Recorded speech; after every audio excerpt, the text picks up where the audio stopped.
여러분 안녕하세요. 저는 중국에 있는 길림사범대 사회사업학과의 김가일 교수입니다. 한국인으로서 그 중국의 사회복지 발전을 위해서 중국에서 일하고 있습니다. 중국은 지금 사회복지가 신학문이기 때문에 새로운 분야입니다. 전에 사회주의 국가에서 이제 새로운 국가로 그 시장 경제를 도입하면서 사회복지 부분이 이제 많은 사회 문제를 해결하기 위해서 필요하게 됐어요. 그래서 전문가가 부족해서 제가 가서 일하고 있습니다. 오늘 여러분들과 이렇게 만나게 돼서 굉장히 반갑습니다. 오늘 제가 강의를 할 내용은 사회복지 조직의 환경 변화와 조직 혁신이라는 주제입니다. 오늘날 그 한국의 사회복지 그 조직의 환경, 그리고 한국뿐만 아니라 전 세계의 그런 어떤 환경도 마찬가지인데요.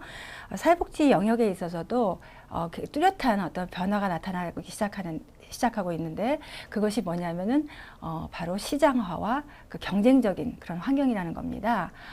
이미 서구에서는 일찍이 이런 부분이 시작이 됐지만 한국에서는 최근 들어서 특히 그 노인 장기요양보험이 생기면서 이 추세가 뚜렷하게 자리 잡고 있습니다. 그래서 이 부분을 우리가 잘 이해하지 않으면 그 기관 운영이랄지 일을 할 때 상당히 잘 이렇게 운영을 못할 수도 있어요. 그래서 여러분들 강의를 들으시는 분 중에는 앞으로 사회복지 조직을 경영을 해보려고 하는 분들도 계시고, 이미 하고 계신 분들도 있고, 혹은 이제 그 스텝으로서 거기 조직에서 일하고 계신 분들도 있는데, 어떤 위치에 있든지 간에 그 사회복지 기관을 운영과 관련된 그런 일을 하고 싶다고 하시면 이런 어떤 그 사회복지 시장이라고 할까요? 그런 그 부분에 대한 이해가 필요로 합니다. 그래서 오늘 그 부분에 있어서 굉장히 중요한 그런 어떤 핵심적인 부분을 중심으로 해서 여러분들에게 말씀드리려고 합니다. 오늘 그 말씀드릴 거는 크게 두 가지인데요. 첫 번째는 사회복지 조직의 환경 변화, 어떤 환경 변화가 중요한 게 있는지 이 부분을 말씀드리고, 그 다음에 그것에 대한 대응으로서 어떻게 조직을 변화하고 혁신할 것인가, 그거에 대한 어떤 방법이랄지 어떤 그 어려운 문제점이 어떤 문제점이 있을 수 있는지, 이런 것들에 대해서 말씀을 드리겠습니다. 첫 번째로 사회복지 조직의 환경 변화입니다. 우선 우리가 그 사회복지, 그 민간의 사회복지 발달이 어떻게 이루어져 왔는지 간단하게 살펴보면서 현재 어떤 어느 시점에 와 있는지 그걸 이해할 필요가 있는데요. 첫 번째 단계는 그 개인적인 자원봉사의 단계입니다. 이럴 때는 정말로 개인이 어떤 자선적인 관점에서 내가 어려운 사람을, 특히 이제 빈곤한 사람들이죠. 빈곤한 사람들을 돕고 그런 어떤 개인적인 자선의 차원이었습니다. 그런 단계에서 두 번째 단계는 뭐냐면 바로 그 자선을 조직화하는 단계이죠.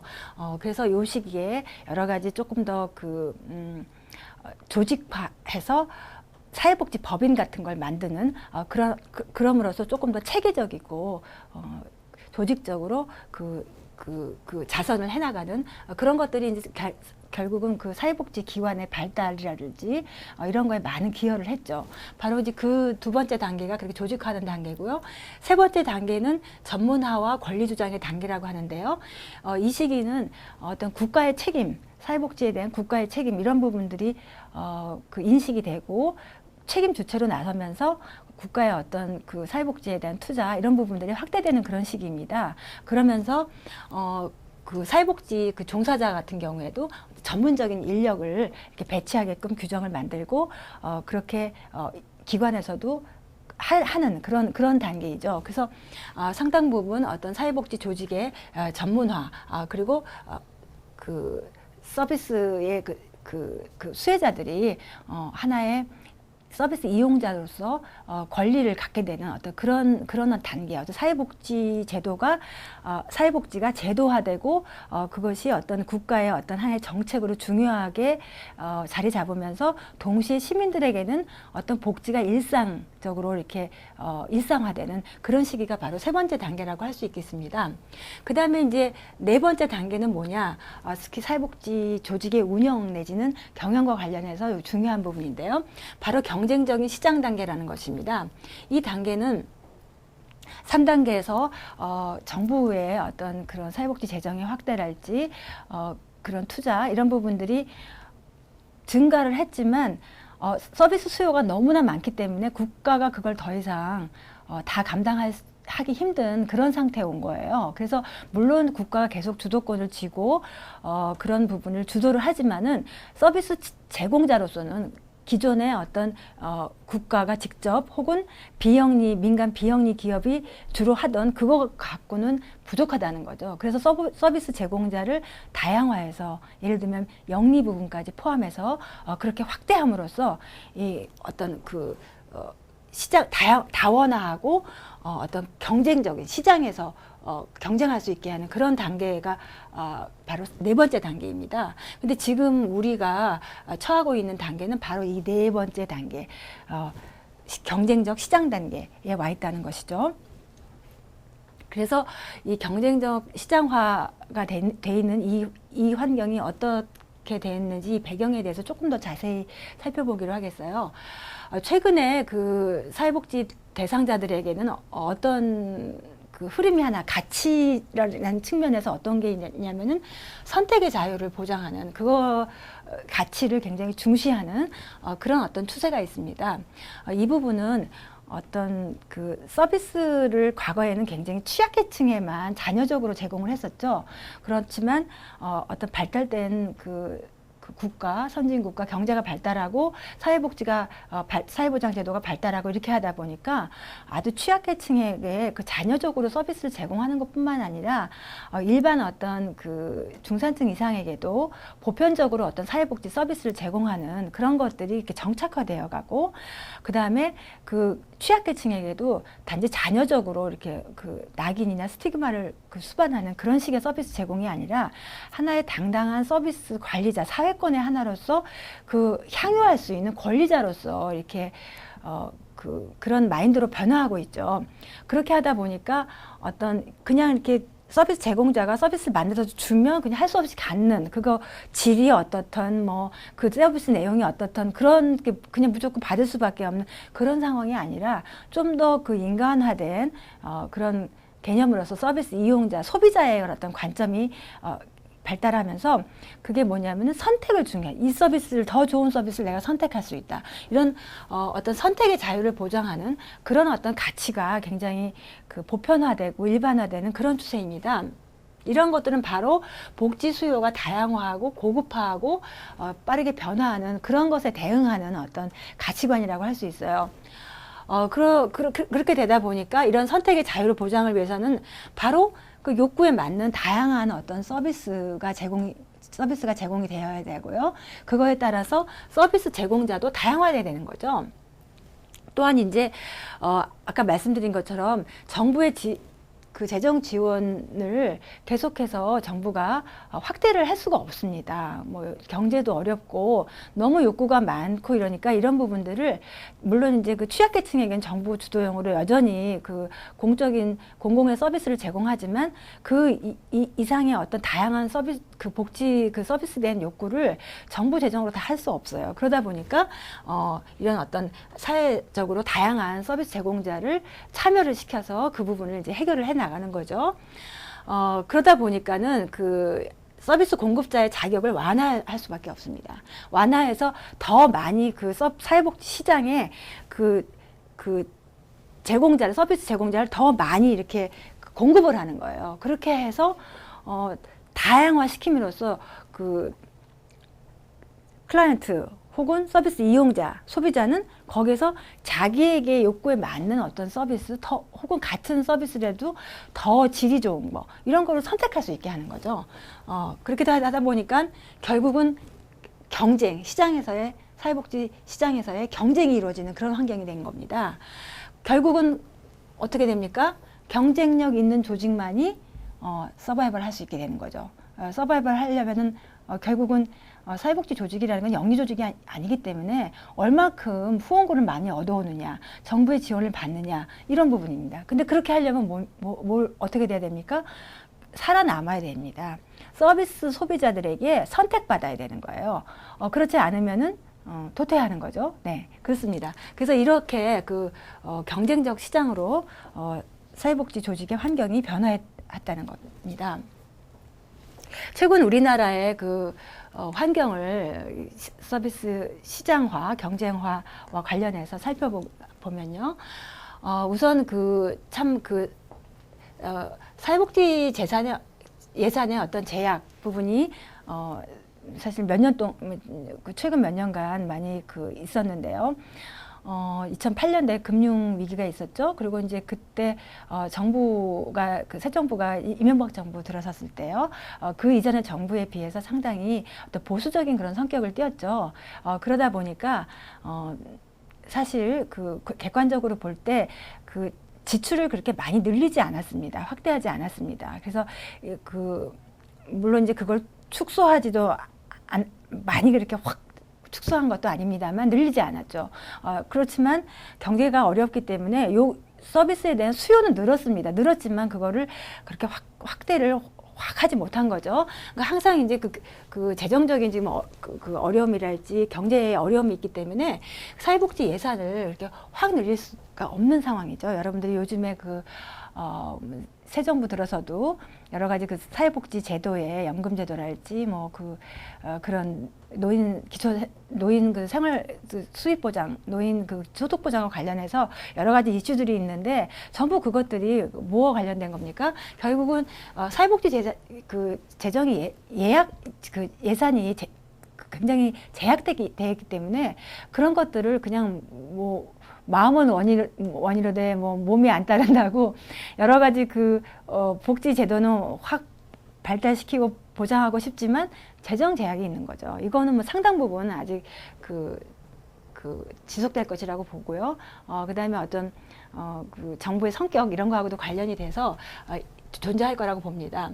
그다음에 이제 감세 정책 부분이잖아요. 결국은 공공복지의 발달이라는 것은 결국은 세금을 걷어서 그거를 통해서 사회복지 예산을 확보함으로써 가능한 것입니다. 그런데 우리 세제 정책에 있어서 지난 정부 때 사실은 감세 정책을 썼죠. 그리고 이 부분을 지금 이 현재 정부도 유지를 하는 그런 어떤 입장이기 때문에 그렇게 하다 보면 사실은 복지 재정에서 여러 가지 어려움이 있고 특히 이제 지방 같은 경우에 지방의 재정 같은 경우에는 이런 부동산 관련된 어떤 세제랄지 여러 가지 그런 것들의 변화와 관련해서 상당히 지방재정에서 수입이 축소되는 그런 부분이 있기 때문에 굉장히 여러 가지 어려움을 겪고 있습니다. 그래서 이런 부분이랄지 그다음에 경제난 이런 것들 때문에 사회복지 재정을 정부로부터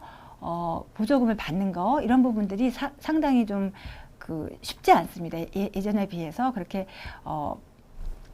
쉬운 환경이 아니에요. 그래서 그런 부분들이 굉장히 하나의 어려운 부분이들이고요. 그 다음에 이제 두 번째 부분은 아까도 얘기했지만은 사회 서비스 수요가 지속적인 어떤 확대를 가지고 있습니다. 특히 이제 노인 장기 요양보험 제도가 발달을 하면서 우리가 이제 거의 제도가 지금 정착해가는 그런 단계에 있는데 굉장히 노인 요양과 관련해서 수요가 엄청나게 많아졌죠. 그러다 보니까 그거를 정부가 다 직접적으로 제공할 수 없고요. 기존의 어떤 민간 비영리 부분도 그걸 다 감당을 하지 못합니다. 우리나라의 고령화 속도가 빠르고 서비스 대상자층이 많다 보니까 그 부분을 다 할 수 없습니다. 그러다 보니까 결국은 뭐냐면은 사회 서비스의 시장화 정책을 피게 되죠, 정부가. 그래서 이제 영리 조직을 참여하게 되는 거. 우리가 지금 노인 요양기관 장기 요양보험 예산 보험금에서 지원을 받아서 운영할 수 있는 그런 장기 요양보험 장기 요양기관 같은 것들이 요즘에는 비영리 기관만 하는 게 아닙니다. 개인이 그것을 어떤 일정한 요건을 갖춰서 등록을 하면 개인 업체 사업자가 돼서 그걸 운영할 수가 있어요. 마치 우리가 학원을 운영하고 그렇게 하는 것처럼 바로 요양보험의 그런 사업을 그렇게 할 수가 있습니다. 그러니까 그런 것이 보면 어떻게 기존의 그 민간 비영리 기관들 같은 경우에는 뭐 노인복지기관이랄지 굉장한 도전이죠. 그죠? 굉장한 도전이고 경쟁을 해야 되는 상황이고, 그렇습니다. 그렇지만 또, 이제 그런 그 민간 비영리 기관이 아닌 어떤 새로운 그 시장으로 볼 때 그걸 하고 싶은 사람, 그냥 민간의 어떤 업자랄지 아니면 개인이랄지 이런 분에는 새로운 기회인 거죠. 나도 그런 어떤 요건을 갖춰서 그 등록을 해서 이렇게 하면은 바로 그런 어떤 복지기관, 복지 서비스를 제공하는 그런 어떤 사업체나 혹은 그 기관을 운영할 수 있게 되는 겁니다. 그거는 새로운 어떤 기회의 창출이자 그야말로 기회가 주는 거죠. 한편에게서는 굉장한 리스크가 되고 도전이 되지만 또 다른 어떤 새로운 그 시장의 그런 잠재적인 서비스 제공자들한테는 하나의 기회가 되는 거죠. 결국 그 부문이 바로 이제 그 사회복지 시장에서 경쟁을 하게 되는 거죠. 그죠? 그런 부분들. 여러분들 중에는 아마 지금 새로운 어떤 기회로 이걸 가지고서 내가 어떻게 해볼 그런 방법이 없을까 하고 생각하시는, 고민을 하시는 분이 더 많을 것 같은데, 여러분들한테, 그렇게 생각하시는 분들한테 하나의 기회입니다. 과거에는 이런 부분이 없었죠. 그렇지만 지금은 바로 그런 걸 할 수 있는 그런 어떤 법적인 제도와 여러 가지 그런 관리 시스템이 다 법적으로 되어 있습니다. 그런 시대라는 거죠. 그래서 영리 조직이 참여하는 게 하나의 그 경쟁적인 상황이고요. 그다음 우리나라에도 이제 서비스 때 바우처 제도를 전자 바우처 제도를 도입을 했는데요. 이 바우처라는 것은 바로 서비스 이용권입니다. 예를 들어서 이거는 뭐 선진국에서도 그 북유럽이랄지 이런 데서도 많이 이미 하고 있는 그런 부분들인데요. 예를 들어서 학교를 내가 이제 스웨덴 같은 경우에요. 학교를 뭐 초등학교나 중학교나 뭐 대학도 마찬가지고 학교를 선택할 수 있다. 학교를 어디 가고 싶다. 그럴 때 우리는 그냥 배정을 받으면 그거 뭐라고 합니까? 그 배정 받으면 그냥 어느 초등학교 가고 어느 중학교 가고 이런 거죠. 근데 그것이 아니라 물론 이제 전체적인 그런 제도 운영에 있어서의 큰 틀은 있겠습니다만은 내가 어느 학교를 갈 수 있다. 학교를 이용할 수 있는 이용권이 있는 거예요. 그러면은 내가 A라는 학교도 있고 B라는 학교도 있는데 B라는 학교가 교육 여건도 훨씬 좋고 그다음에 교사의 질도 좋고 교육 서비스가 좋다. 그러면은 A 학교를 가지 않고 B 학교를 갈 수 있는 거예요. 그거는 뭐냐면 바로 교육기관 이용권이거든요. 교육 바우처입니다. 그런 식으로 이제 바우처라는 것이 바로 그런 건데, 우리가 아까 노인 장기 요양보험에서 의해서 요양 서비스를 노인들이 많이 받게 되는데요. 그럴 경우에도 바로 그 바우처 제도를 풀었을 경우에 바로 이 기관을 이용할 수도 있고 다른 기관을 이용할 수도 있다는 거죠. 아니면 이제 지금 아동 서비스 같은 경우에 아동의 방과후 서비스, 방과후 학습지도 같은 거 있지 않습니까? 뭐 그거 이외에도 지역사회 투자라고 해서 여러 가지 다양한 뭐 장애인을 위한 그런 서비스라든지 이런 것들이 많은데요. 그런 것들을 과거처럼 복지관에서 그냥 서비스를 개설해가지고 오세요 그래가지고 하는 게 아니라 대상이 되는 서비스 이용자들한테 바우처를 줍니다. 서비스 이용권을 줘요. 그러면은 그 사람들이 선택을 할 수 있는 거예요. 내가 이 복지관에서 운영하는 방과후 서비스를 할까? 아니면은 저기 학원에서 방과후 서비스를 사업자가 돼가지고 그 서비스를 바우처를 주면 거기 학원 서비스를 받을 수 있는데 거기 가서 받을까? 여기 가서 받을까? 이렇게 고를 수가 있다는 거죠. 그것은 이제 바로 바우처라는 게 그런 건데, 그 이전에 이런 식으로 바우처 제도가 없었을 때하고 비교해 보면은 민간 비영리 기관의 입장에서 보면은 아주 많이 다른 위협적인 그런 상황인 거죠. 경쟁자가 나타난 거 아니겠습니까? 물론 이제 이미 그런 어떤 관련된 비슷한 서비스를 제공하고 있는 관련 업종이랄지 혹은 새로운 어떤 그런 의지를 가지고 있는 개인 사업자 같은 경우에는 이거는 황금 시장일 수 있는 거죠. 예, 그렇죠. 그래서 그런 부분들이 바로 이미 우리나라에서 몇 년 전부터 시행되고 있다는 거죠. 지난번 그 이명박 정권 그 정부 때부터 이미 실시하고 있습니다. 그렇게 하다 보니까 바로 이 서비스 공급 기관 간의 경쟁이 굉장히 심해지고, 거기에는 비영리 기관 간의 경쟁뿐만 아니라 영리 기관까지도 포함해서 지금 경쟁하는 그런 시스템으로 우리나라도 이미 변했습니다.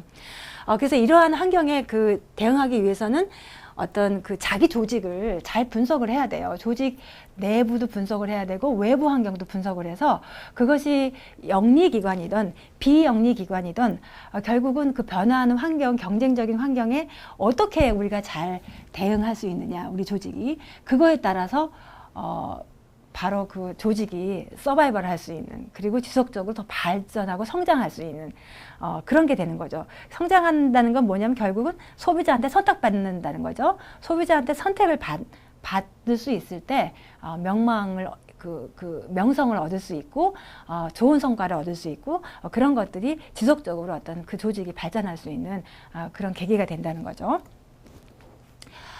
그래서 우리가 이제 바로 이제 사회복지 조직이 대응하는 조직 혁신을 하기 위해서는 환경을 잘 분석을 해야 됩니다. 그래서 그 부분에 대한 조금 이론적인 부분인데 살펴보기를 하겠습니다. 우선 첫 번째로는 내부 환경을 분석을 해야 되죠. 이 내부 환경이라는 것은 그 사회복지 서비스 조직 혹은 그 기관을 말하는 거죠. 거기에 내부 조직 환경이 어떻게 돼 있나를 잘 점검하고 바로 이제 진단을 해야 된다는 겁니다. 첫 번째는 뭐냐면은 바로 우리 조직의 그런 목적이나 혹은 사명, 가치나 철학 이런 것들이 얼마만큼 확고하게 모든 사업과 조직 운영에 관통해서 일치하고 있는가, 그걸 보는 겁니다. 무슨 조직의 사명이라는 것이 목적이 있고 다 있지 이렇게 생각할 수 있죠. 그렇지만 실제로 조직이 운영하는 걸 보면은 사명은 있어요. 조직의 비전도 있고 다 홈페이지 들어가면 다 있습니다. 그런 거 있지만은 실제 조직 운영에서 그거 따로, 그 다음에 운영 따로 이렇게 하는 경우가 많습니다. 대표적인 게 어떻게 하면 지원금, 정부 지원금을 많이 얻을 수 있을까? 어떻게 하면 후원자로부터 많이 재원을 따올 수 있을까? 어떤 서비스를 제공해야 기관의 수입이 더 많을까? 그죠? 아니면 이용자들이 더 많이 올까? 이렇게 생각하는 경우가 훨씬 많습니다. 우리 조직이 원래 생각했던 그 사명이나 비전이나 철학에 근거해서 그걸 중심을 딱 두고서는 그거에 맞춰서 어떤 서비스를 제공해야 되고 조직 운영이 어떻게 되고 이렇게 생각하기보다는 그거는 그냥 형식적으로 있고, 그 다음에 이제 실제로 어떻게 하면 재원을 많이 가져올 수 있나, 사람들을 많이 끌어올 수 있나, 이렇게 생각하는 게 많다는 거죠. 그거는 이제 우리가 행정이나 경영에서 얘기할 때 목적 전치라고 그러죠. 목적 전치. 원래는 바로 이 사명에 근거해서 그 조직이 존재하는 거기 때문에 그렇게 해야 되는데 중간에 목적이 바꿔졌어요. 재정이랄지 이런 식으로. 그렇게 되는 실제로 운영에서는 그런 조직들이 많기 때문에, 그런데 장기적으로 그 시장에서 우수한 그런 어떤 그 능력을 가지고 이기려면 바로 이런 사명에 입각한 그런 조직 운영을 하는 조직이 결국에 가서는 그 경쟁에서 오래 살아남더라, 그거예요. 이 부분은 뭐냐면은 결국은 연구에 의해서 나온 어떤 이런 하나의 아이템들이거든요. 그러니까 우리 조직이 그 사업을 운영하는 조직 운영과 사업을 관통하는 어떤 사명이 분명히 있는가, 그 모든 것들에 그것이 관통하고 있는가, 비전에 입각하고 있는가, 그것들을 살펴보는 게, 분석하는 게 첫 번째로 중요하고요. 두 번째는 이제 조직에서 하고 있는 그 플래닝, 기획이라는 것이 전략이 있느냐 이거예요. 여기서 이 전략이라는 건 뭐냐면 바로 이 사명을 실현시키기 위한 장기적인 어떤 그 전략을 얘기합니다. 대부분의 조직들이 전술은 있어요. 그죠? 어떻게 올해 어떤 운영을 잘하기 위해서 어떻게 해야 되고 이런 건 있습니다. 재정을 확보하고 이 프로그램을 성공하기 위해서는 어떤 식으로 사람들을 모아야 되고 광고를 어떻게 해야 되고 이런 건 있습니다. 그 단기적인. 근데 여기서 의미하는 전략이라는 건 뭐냐면은 그 장기적인 철학과 비전, 서명에 입각한 장기적인 전략이 있고 그 장기적인 전략이 조직 운영이랄지 혹은 그 사업을 운영하는데 잘 통합되어 있느냐 그걸 묻는 거예요. 그래서 그런 것들이 일관성이 있고 서로 유기적이고 상호작용을 하는가 이제 그런 것들을 보는 것이 바로 이제 두 번째 그 항목이고요. 세 번째는 이제 조직의 상호작용입니다.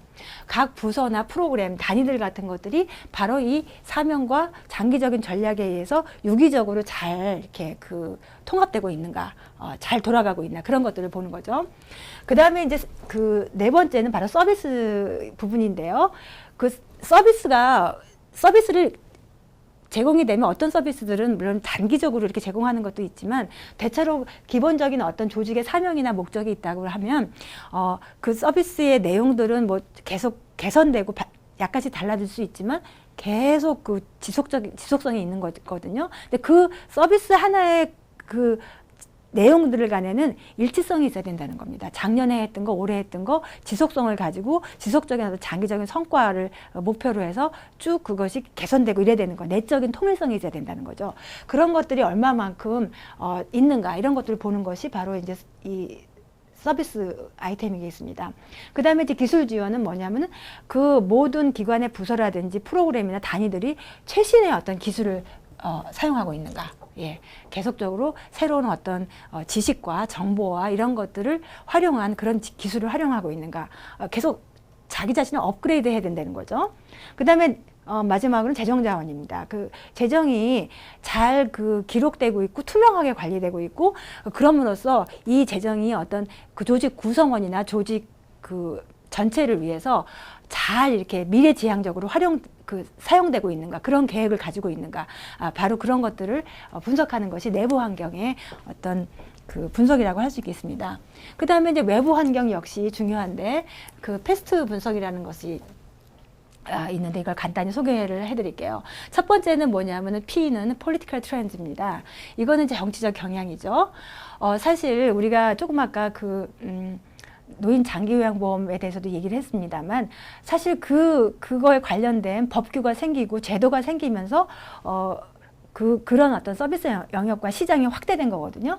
그런 것처럼 대부분의 어떤 이 사회 서비스 시장이라는 것은 정부의 어떤 법률이랄지 어떤 그 관련된 뭐 규제 그리고 이제 정치적 분위기 어떤 정부가 들어섰느냐 어떤 성격의 정부가 들어섰느냐 이거에 따라서 굉장히 많이 민감하게 영향을 받고 실질적인 어떤 그런 영향이 있습니다. 어떤 제약이 있을 수도 있고 어떤 기회가 확 풀어질 수도 있고 그런 거죠. 그렇기 때문에 이 폴리티컬 트렌드가 어떤가 이런 것들을 분석하는 거 대단히 중요하죠. 그 다음에 이제 두 번째는 이코노믹 트렌드입니다. 경제적 추세. 이런 것들은 이제 경제가 어려워지면 여러 가지 그 기부금의 수입 부분이랄지 정부의 지원금에 대한 정책이랄지 이런 부분이 많이 달라질 수 있는 거죠. 그래서 이 경제적인 추세가 어떤가 이런 것들을 잘 살펴볼 필요가 있습니다. 세 번째는 사회적 추세입니다. 소셜 트렌드. 이거는 우리 지역사회가 지금 어떻게 변화하고 있는가. 여러분들이 그 사회복지 기관을 새로 하나 만들고 싶다. 혹은 이제 그런 어떤 사업자로서 등록을 해서 하나 운영하고 싶다. 이렇게 할 때 그 지역사회의 특징이 어떤가. 우리 지역사회는 예를 들어 내가 노인 그걸 한다 그러면은 도대체 노인 인구가 얼마나 되는지 기존의 어떤 서비스 제공자들이 얼마나만큼 되고 있는지 이런 것들이 이 지역사회에서 얼마만큼 시장성이 있는지 이런 걸 봐야 되는 거죠. 바로 이제 그런 어떤 지역사회의 인구 통계라든지 그다음에 욕구, 문제 이런 것들을 조사함으로써 그런 것들을 반영을 할 수 있어야지 조직에서 그 경제 시장에서 살아남을 수 있는 거죠. 그 다음에 이제 테크놀로지컬 트렌드, 기술적 추세입니다. 새로운 기술이나 새로운 어떤 실행 모델, 능력, 자질, 그 서비스 제공자들의 자질 뭐 이런 거 그런 것들이 어떤 것들을 요구하고 있고 어떤 것들이 돼야 소비자로부터 서비스 이용자로부터 잘 선택을 받을 수 있는지 그런 것들을 분석해서 그런 것들을 해야 되는 거죠. 그냥 뭐 요즘에 그런 거 할 수 있대더라 하고서는 그냥 하면은 그냥 보통밖에 못 되고 보통밖에 못 되면은 서바이벌에서 질 수 있는 거죠. 경쟁에서 질 수 있는 거죠. 그렇기 때문에 이런 어떤 외부 환경에 대한 적절한 그 환경 분석 그다음에 아까 말씀드린 내부 환경에 대한 분석 이런 것들을 통해서 조직을 더 혁신시키거나 혹은 여러분들 만들 때도 마찬가지인데요. 그렇게 하는 것이 필요하다는 것입니다. 그러면 이제 그런 것 분석을 토대로 해서 우리가 조직을 이제 변화해야 되는 그런 조직 혁신의 조직 변화의 문제가 있는데 이걸 어떻게 해야 될지 좀 알아보기로 하겠습니다. 우선 조직 혁신이라는 게 뭔지 이것들을 우리가 좀 살펴볼 필요가 있는데요. 우선 조직 혁신이라는 것은 경영학에서 얘기할 때는 만데분과 페리라는 사람이 얘기할 때 새로운 아이디어다 그랬어요. 새로운 아이디어. 그렇죠. 여러분도 다 아는 새로운 아이디어. 혁신이라는 게 그런 말이니까요. 이것은 뭐냐면은 현재 어떤 질서나 어떤 그런 공식 포뮬레이션에 도전을 하면서 낡은 아이디어들을 재조합하고 거기서 이제 응용을 하면서 새로운 창조가 생길 수 있으니까요. 그러면서 관련된 어떤 개개인들에게 새롭게 인식되는 어떤 그 변화, 조직의 변화 이런 것들이 바로 그 혁신이다, 조직 혁신이다 그렇게 얘기할 수 있겠습니다. 사회복지 부분에 응용해서 그렇게 얘기를 한다 그러면 어떤 지금 아까 말씀드린 그 시장화, 경쟁화 그 말씀을 드렸는데 그런 어떤 변화하는 환경이 가지는 어떤 상당히 도전적일 수도 있고 기존의 조직, 민간 비영리 조직에는 어떤 리스크가 될 수 있는 거죠. 그런 부분들이 그런 것들을 위험이 아닌 어떤 기회로 삼는다는 거. 사실 혁신에 있어서 가장 중요한 거는 어떤 그 환경 변화가 서바이벌에 주는 어떤 그런 위험 같은 거를 위험으로 인식하지 않고 기회적인 요소로 받아들인다는 것입니다. 그것이 하나의 가장 중요한 출발점이라고 할 수 있어요. 마인드를 그렇게 갖는 거, 패러다임을 그렇게 갖는 거. 이거 어떻게 우리 큰일 났다. 그게 아니라 이걸 통해서 새롭게 변화할 수 있는 기회가 됐고 그럼으로써 우리 조직은 더 성장할 수 있다. 이렇게 보는 거죠. 그런 걸 삼아서 조직 내부와 외부 요인들을 새롭게 변화시키는 거. 환경도 변화시킬 수 있어요. 우리의 그 후원자와 지지자들도 변화시킬 수 있습니다. 그런 마인드를 갖는 거죠. 그럼으로써 서비스 이용자로부터 지속적인 어떤 신뢰와 만족을 창출하는 거. 그것이 바로 이제 사회복지 조직에 있어서는 바로 그 신뢰와 평판, 이거 가장 중요합니다. 그 부분이. 그렇기 때문에 투명성이나 책임성 이런 것들을 굉장히 강조하는 것이죠. 그래서 그렇게 함으로써 그 결과적으로는 그 서비스 이용자들의 어떤 신뢰와 만족 이 부분이지만은 그걸 위해서 이 시장 환경, 그 경쟁적 환경 이런 것들의 가진 도전적인 요소들을 기회로 삼아서 조직을 바꾸는 거. 바로 그게 사회복지 조직에 있어서는 조직 혁신이다 이렇게 볼 수 있겠습니다. 그 조직 혁신의 그 요소들이 여러 가지가 있고 방법도 여러 가지가 있는데 일단 두 가지를 먼저 살펴보려고 합니다. 하나는 위로부터 개혁이에요. 이거는 이제 리더십에 대한 부분이고요. 하나는 이제 아래로부터의 개혁. 이렇게 이건 직원들에 의한 변화인데요. 그 두 가지 부분이 사실은 다 통합돼야 됩니다. 그렇지만 우리가 좀 나눠서 살펴보려고 하는데요. 첫 번째는 이제 위로부터의 개혁. 그 혁신인데 이 부분은 이제 필요한 리더십이 뭐냐면 바로 변혁적 리더십이라는 겁니다. 트랜스포메이셔널 리더십. 그 부분인데 그 트랜스포메이셔널 리더십을 좀 우리가 잘 이해하기 위해서 그것과 아주 대조적인 거래적 리더십이라는 것 트랜잭셔널 리더십인데요. 이거에 대해서 조금 먼저 간단히 살펴볼게요. 거래적 리더십 이 부분은 뭐냐면 주로 이제 변화가 없는 그런 어떤 몸이 건조한 재미없는 조직이요. 그런 조직에서는 주로 리더십이 거래적 리더십인 경우가 많다는 겁니다. 이 거래적 리더십이라는 건 뭐냐면은 조직이 원하는 게 있어요. 조직이 이러이러한 걸 이때까지 이 프로그램을 해서 적어도 이용자들이 100명은 와야 되고 이걸 통해서 그 평가 점수를 몇 점 이상은 받아야 되고 그래서 다음 해에 반드시 재정 지원을 또 받아야 된다. 이것이 목표라고 하면 그걸 조직이 원하는 거죠. 그러면은 뭐냐면 그 부하 직원이 그걸 달성했을 경우에 이에 대한 어떤 그 반대 급부로서 부하가 원하는 걸 주는 겁니다. 예를 들면 이제 그걸 이렇게 성공을 하면 좋아 월급을 얼마 올려준다. 혹은 어떤 해외 연수 보내준다. 이거 성공하면 내년에 해외 연수 보내준다. 해외에 가서 사회복지기관 하는 거 보여준다. 이런 거죠. 그런 식으로 이제 원화를 주는 거. 이거는 이제 교환적인 방식입니다. 리더 부하 교환 방식이요. 이런 것인데 이거는 뭐냐면 원래 그 조직이 기대했던 거를 달성할 수 있도록 동기부여를 하는 겁니다. 직원부에게. 그러니까는 그 동기가 있기 때문에 직원이 열심히 일해서 그걸 달성하는 거죠. 그것이 바로 거래적 리더십입니다. 그런데 변혁적 리더십이라는 건 뭐냐면은 그거하고 조금 다릅니다. 거래적인 거하고는. 이거는 뭐냐면은 개인의 이익을 초월하는 어떤 가치와 비전, 이거에 굉장히 초점이 두어져요.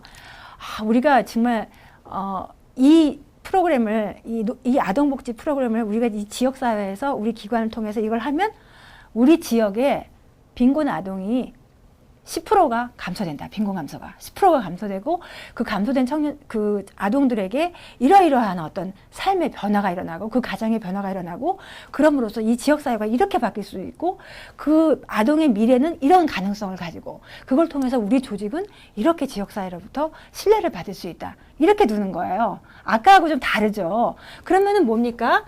그런 어떤 가치와 비전을 통해서 모든 그 리더는 바로 그걸 비전을 가지고 조직을 이끌어 나가고 그 부하 직원들한테 그걸로 계속 동기부여를 하는 겁니다. 그러면은 그 직원들이 바로 그걸 향해서 그 가치와 목표를 향해서 몰입을 하고 그걸 통해서 동기부여가 되는 거예요. 보통 이제 이렇게 되면은 뭐냐면은 사실 굉장히 헌신하는 조직이 됩니다. 조직이 기대했던 것 이상을 하는 거예요. 아까 그 거래적 리더십은 조직이 원래 원하는 거를 달성하게 하는 그런 리더십이라고 했죠. 이거는 뭐냐면은 원래 기대했던 것 이상으로 헌신적으로 하게 만드는 거예요. 이 리더십이라는 게. 이제 그것이 이제 왜 필요하느냐. 조직 혁신을 한다 그러면은 사실은 새로운 것들을 도입하게 되고 이러면은 구성원들이 귀찮아합니다. 이미 하고 있는 거 그대로 하면 되지. 그걸 왜 또 새로운 거를 해가지고 이게 골치 아프게 만들고 일거리를 또 만드냐 이러면서 저항이 있게 되고 또 이제 그 조직 혁신을 하면 여러 가지 구조조정도 있을 수 있게 되고 조직도 개편되게 되고 여러 가지 체계가 바뀌죠. 보상 체계도 바뀔 수 있고 그런 것들에 대해서 이미 거기에 익숙해 있던 사람은 저항이 있습니다. 반드시. 근데 그런 어떤 저항에 있을 수 있는데 바로 이 변혁적 리더십에 의해서 이끌어 가면 그런 저항이 최소화될 수 있다는 거죠. 왜? 지금 나의 이익에 지금 그걸 보는 게 아니라 우리 조직이 이런 어떤 그 가치를 이렇게 봤을 때 이렇게 변화한다. 우리 지역 사회가 이렇게 변화한다. 우리 서비스를 이용하는 이용자들이 이렇게 변화한다. 그걸 보는 거예요. 그러니까는 이 어떤 사소한 이런 것들에는 덜 볼 수 있다는 거죠. 그래서 그렇기 때문에 상당히 혁신에 몰입할 수 있는 그런 조건이라는 거죠. 그래서 위로부터의 어떤 혁신에 있어서의 그 조건이라는 것은 바로 이 변혁적 리더십의 특성 이런 것들을 갖는 것이 굉장히 중요하다는 겁니다. 그 다음에 이제 아래로부터의 혁신은 직원 주도의 변화인데요. 이런 경우에는 이제 그 일반 직원들이 시도하는 변화 전략을 의미합니다. 중간 혹은 하위 위치의 직원들이 서비스 이용자에 대한 그 서비스를 향상시키기 위해서 하는 변화 시도를 얘기하는 거죠. 그래서 구체적으로 얘기하면 상당히 이제 실무적인 부분일 수도 있는데 조직의 정책이라든지 프로그램이라든지 절차, 물론 조직의 이제 환경도 포함되지만 이런 것들을 수정하거나 개선하고 실행하는 그런 활동을 얘기합니다. 이런 것들은 이제 전문적인 어떤 전문적인 활동의 하나로 사회복지기관의 정상적인 활동의 하나로 기관의 규범에 의해서 인정을 받는 그런 활동이라고 할 수 있겠습니다. 최근에 그 조직혁신 모델에서 공통적으로 얘기되는 요소들이 변화 몇 가지가 있는데 첫 번째는 변화의 필요에 대한 어떤 신념 이런 것들이 일반적으로 공유돼야 된다는 겁니다. 그 다음에 중요한 건 리더십. 그거를 혁신을 이끌어간 리더십이 굉장히 확신하고 확고하게 있어야 되고 바로 아까 얘기했던 어떤 그런 트랜스포메이셔널 리더십 같은 경우에 훨씬 더 혁신 리더를 할 수 있겠죠. 그 다음에 참여. 조직 구성원들이 아래로부터의 어떤 참여 부분이 같이 결합되고 위로부터의 어떤 거래적 리더십이 아닌 비전을 창출하는 그런 것이 같이 합쳐졌을 때 굉장히 그 성공적일 수 있고, 또 하나는 융통적이 있고 너무 이렇게 경직되거나 혹은 뭐 이렇게 권위적으로 이렇게 위에서부터 누르는 그런 것이 아니라 융통성 있고 실현에 어떤 기여하는 그런 계획을 할 때 훨씬 더 좋다는 거죠. 한마디로 얘기하면 가치와 비전으로 이끄는 리더십, 직원 참여에 의한 조직 혁신, 이렇게 볼 수 있겠습니다. 조직혁신 모델로서 조금 아까 얘기했던 위로부터 아래로부터 이런 걸 다 합쳐서 혁신 모델을 이렇게 8단계로 이렇게 제시한 것이 있는데요. 이거 코터라는 학자가 얘기하는 겁니다. 성공적 조직혁신을 위해서 첫 번째는 뭐냐면은 이 혁신에 대한 긴박감, 긴장을 형성해야 된다는 거죠. 긴장이 느슨하게 되면은 잘 성공할 수 없다고 해요. 그래서 긴박감을 형성하고, 두 번째는 강력한 지도적 연합을 형성해야 된다는 게, 연합적 팀, 이런 핵심적인 리더가 그리고 간부들, 이런 권위 있는 사람, 조직에 권위 있는 사람들이 강력한 리더십을 연합해서 할 때 훨씬 더 그 조직이 잘 혁신이 일어날 수 있다는 거죠. 그래서 그런 지도자 연합을 통해서 아까 얘기했던 그런 비전과 가치, 이런 것들을 잘 창출해서 조직 전체 구성원들이 몰입해서 갈 수 있게끔 그 정점을 만드는 그 작업을 해야 된다는 거죠. 그 다음에 그 비전에 관해서 그 조직 구성원들 내부에, 특히 그 아래 직원들과 의사소통을 분명히 하고, 그런 것들에서 어떤 서로 의견이 불일치하거나 혹은 제대로 위에 그 지도자들이 제대로 이건 아닌 것 같다, 아래에서 보기에 그랬을 경우에 그런 것들을 의사소통할 수 있는 그런 것들이 잘 되어야 이제 될 수 있다는 거죠. 성공할 수 있다는 거죠. 그렇게 해서 5단계는 조직 구성원들이 그 비전을 같이 하고 의사소통을 했다 그러면 바로 그 실행 능력이 있어야 되겠죠. 여기는 이제 그 스태프들의 어떤 교육이라든지 훈련이랄지 이런 것들이 다 포함되는 그런 내용이겠습니다. 그렇게 해서 능력을 강화해서 실행을 했으면 뭐냐면은 단기적 승리. 뭐냐면 이 얘기는 뭐냐면은 작은 거지만 성공을 하는 경험을 많이 갖게 해야 된다는 거예요. 너무 그냥 그 비전이 원대해가지고 그거를 하려면 한 5년쯤 해가지고서는 그게 성공될 수 있다. 이렇게 하면 너무 지겹죠. 그 사이에 다 지쳐 떨어지겠죠. 그렇지만 짧은 기간 내에 단기적으로 이룰 수 있는 작은 성공, 아주 구체적인 성공들, 그런 것들을 초기에 특히 많이 하는 것이 이렇게 조직 혁신의 성공의 중요한 요건이라는 겁니다. 그래서 이걸 창출을 하고요. 그 다음에 개선된 것이 있으면 그것을 굉장히 확실하게 조직 내부에 공고화시키고 거기서부터 더 많은 변화를 가져올 수 있는 그런 것들을 유도해야 된다는 겁니다. 그 다음에 마지막 8단계는 뭐냐면 바로 제도화죠. 아무리 그 조직 혁신을 통해서 많은 것이 되었다고 할지라도 그런 것이 우리 그 조직의 어떤 그 조직 구조의 변화랄지 혹은 그 프로세스, 서비스를 그 생산하는 프로세스의 변화랄지 혹은 그 사람들의 임금이랄지 그 어떤 보상 체계의 변화랄지 이런 식으로 확고하게 규범적으로 그 제도화되지 않으면은 결국은 말짱도루묵입니다. 그렇기 때문에 이 어떤 제도화하는 단계, 이런 것들이 굉장히 이제 필요한 것이라고 볼 수 있는 거죠. 그런데 이제 보면은 조직 혁신이 방해를 받거나 혹은 실패를 하는 경우에 경우가 있는데, 그런 요인들을 좀 몇 가지로 정리를 해봤습니다. 이런 것들을 이제 주의해야 되는 거죠. 첫 번째는 지나치게 무사 아니라는 경우. 아까 우리가 첫 단계가 그 긴장감을 형성하는 게 중요하다고 그랬는데, 그것이 없으면은 실패하기 좋다는 거 없잖아요. 돼도 좋고 안 돼도 좋고, 그러면 뭐 사람들이 별로 그게 없겠죠. 동기부여가 잘 안 되겠죠. 그래서 긴장감과 긴박감을 형성하는 것이 굉장히 중요하다는 거. 우리가 이거 혁신하지 않으면 우리 생존할 수 없다. 이런 거 필요한 거죠. 그 다음에 충분히 영향력 있는 지도력 연합을 형성하지 못한 경우에도 결국은, 왜냐하면은 위에서 사실 지지를 해주고 이끌어줘야 되는데 그 위에서 이게 뭐 필요해? 이렇게 하면 아무것도 안 된다는 거죠. 그 다음에 비전의 힘을 과소평가한 경우. 비전이라는 것이 굉장히 중요합니다, 여러분. 내가 헌신할 수 있는 그 동기부여를 하는 거예요. 그래서 그런 부분을 상당히 중요하게 여겨야 된다는 거고요. 그 다음에 비전이 그 미래 이해와 어떤 이해를 가지는 게, 이런 이해와 혹은 이제 그 참여하는 구성원들이 나의 이해와 어떤 그 관계가 있는 거지. 이걸 하면 내가 어떤 점이 좋아지는 거지. 이런 것들을 잘 소통을 해야 된다는 거죠. 이런 것들이 부족할 경우에 잘 안 된다는 겁니다. 그 다음에 새로운 비전을 차단하는 장애물이 있는데 어떤 그게 제도일 수도 있고 뭐 그런 어떤 프로세스일 수도 있고 그런 건데 그런 것을 그냥 내두고 제거하지 않고 있는 경우에 방해받아서 조직 혁신이 실패할 수 있다는 거죠. 그 다음에 아까 얘기했던 단기간에 승리를 이뤄내지 못한 경우도 마찬가지입니다. 그 다음에는 뭐냐면 이거 재밌는 건데 너무 일찍 샴페인을 터뜨린 경우에 승리를 너무 일찍 선언한 경우에 그런 것들이 해이해지는 거죠. 그럼으로써 지속적인 어떤 그런 단계를 못 밟아가는 경우가 있다는 겁니다. 그렇기 때문에 이런 것도 이제 신중해야 된다는 거고요. 그 다음에 아까 마지막에 얘기했던 제도화, 정착시키는 거, 이 부분을 소홀히 했을 경우에도 마찬가지로 어떤 조직의 혁신이 실패하거나 혹은 방해를 받을 수 있다는 것입니다. 이상으로 제가 여러 가지 조직 혁신이 이루어지려면 위로부터 리더십, 아래로부터 직원들이 어떻게 해야 되고 그런 것들을 단계적으로 추진하려면 어떤 것들이 필요하고 무슨 요인들이 그걸 방해받는가 그거에 대해서 말씀드렸습니다.